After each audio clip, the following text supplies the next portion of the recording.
се казвам Самуил Ивайлов Кулев. На 20 години съм уча в Нов български университет, програма тон режисура. Песента ми се казва Провал. Запалих се по музиката, може би, на ранна тинейджърска възраст. Майка ми купи китара на 14 години, когато бях, и се запалих по това да пиша песни и да се изразявам.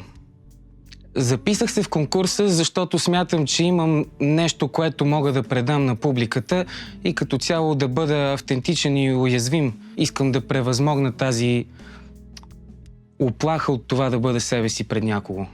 Видях плаката за конкурса, казах си, хей, ще напиша песен.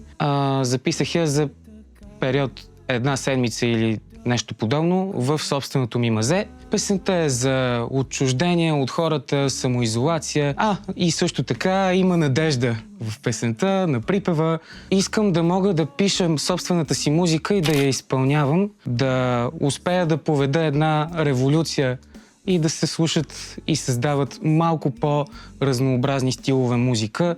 Нищо против сегашните, просто усещам огромната липса и на другите.